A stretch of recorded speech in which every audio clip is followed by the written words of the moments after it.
This is very interesting to see. Republican Senator and Trump brown-noser Rand Paul went on Fox News this weekend and tried to pawn off on Fox News host Chris Wallace this silly notion that Donald Trump can't be tried for his impeachment after being out of office. Now, remember that even though legally Trump can be impeached after leaving office, he was impeached while in office, but the trial is happening afterwards. It's happening now.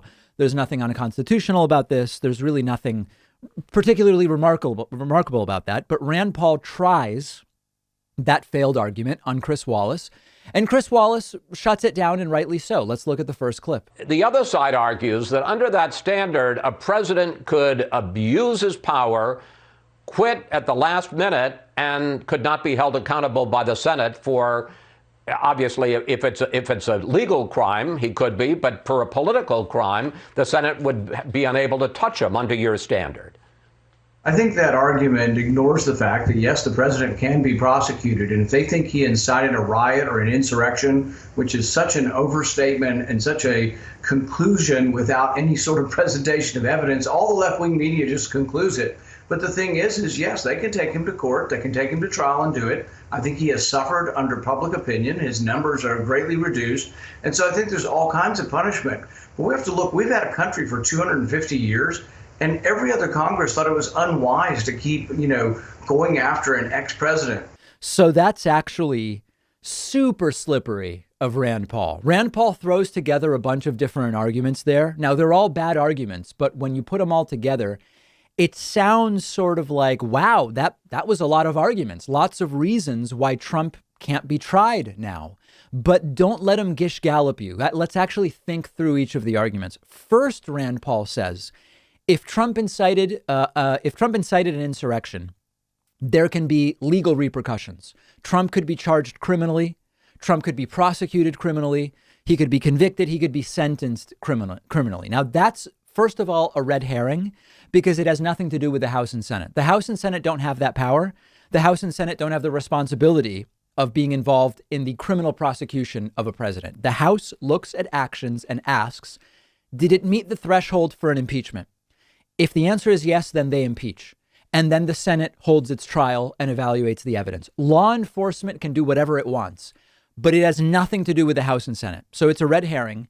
But Rand Paul also wants to have it both ways because it's been these same Republicans arguing for more than 4 years that you can't charge a president for crimes committed while in office. It's sort of like if the president does it, it's not a legal defense.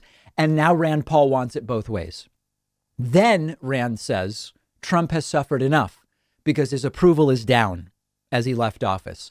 That's also a non-argument. It's like saying, listen, the crimes you committed were embarrassing, so we're not going to prosecute you. It doesn't work that way. So it's another distraction.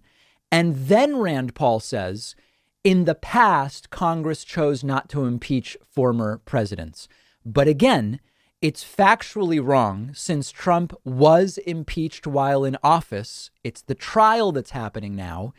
And it doesn't matter that that's how it was done in the past. The fact that in the past choices were made one way doesn't mean it's unconstitutional to do it differently today. And that was his main thing, that it's unconstitutional. So Rand Paul moving the goalposts. The question was about the constitutionality. And now he says, well, Trump's already been embarrassed and you could charge him criminally. And in the past, we didn't do it this way. None of that is about constitutionality. Let's look at a little more. And here, Chris Wallace just shuts it down. Constitutional scholars like professional personage have said that the Constitution says you impeach and disqualify. If the person isn't there to impeach, you can't do either one of them. And so there are constitutional experts that say Senator Paul, also before my colleagues. Senator Paul, that's not quite true. If I may, in 1876, the then Secretary of War, William Belknap, serving under Ulysses S. Grant, was about to be impeached for accepting bribes. He raced to the White House and resigned, but the House impeached him anyway. And the Senate decided that it had the authority to try him. And it did try him. And although a majority sought to remove him to convict him, they didn't get the 2/3. But isn't that the 1876 case of William Belknap a solid precedent? No, because we've never impeached a president because we always thought it would destroy and tear up the country and divide us further. So that's another slippery attempt from Rand Paul. Chris Wallace says, isn't my example an example of how this clearly is constitutional? And Rand says, no, because that wasn't a president, and doing it to a president would divide the country. Why are we talking about dividing the country if the initial argument Rand Paul was making was about constitutionality? It's completely pathetic. But what is sad, you know, I know I've said this before, but Trump saying I'm going to run for president. Wacky people choose to run for president all the time in many countries. That's not really the problem. The problem was that in the Republican Party primary electorate, you had so many people willing to vote for Donald Trump. That was really the problem. And if it weren't for the Republican electorate, it wouldn't make a difference. Much the same way, Rand Paul saying this is unconstitutional. And then when you ask him why, he says, well, because we did it differently in the past and you can file criminal charges and Trump was already embarrassed and it would divide the country. That's not an argument about constitutionality. In an ideal world, we would have a level of education and media literacy such that people would be able to hear that and say, none of what Rand said has anything to do with the issue of constitutionality. His arguments are invalid completely. Unfortunately, as we talked about with the Laura Ingraham case clip earlier, where she says, oh, it's the real insurrection is Biden, and people watch and they say, yeah, the real insurrection is Biden. The low level of media literacy makes it so that this stuff actually has an effect and starts to sort of infect and pervade society. And it's unfortunately something that is not easily solvable. It's going to be a long time until that is completely resolved. So it's disappointing. We'll continue exposing it. But beyond that, unless we really deal with the educational problem in this country, that's not going to get fixed. And it's a cultural problem as well. It's a combination of the two. And it's a cultural educational problem. And it took decades, as I've pointed out, for it to get this bad. It's not super realistic to think in 6 months we're going to fix it. So it's an uphill battle, to say the least. One of our sponsors is Hydrant, which is a delicious fruit drink powder that you mix into water for rehydration. And they're giving you 25% off your first order.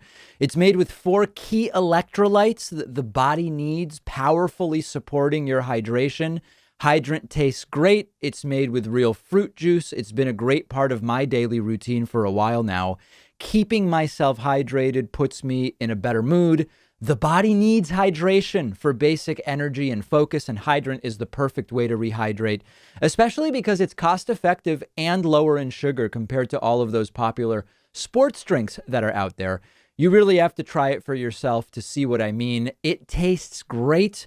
They also have a variety called Hydrant Immunity, packed with vitamins A, B, C, and D, which is also very much worth trying. Hydrant has a full refund guarantee if you're not satisfied, and you'll get 25% off your first order when you go to drinkhydrant.com/Pakman, or just enter the code Pakman at checkout. I've put the link right underneath this video.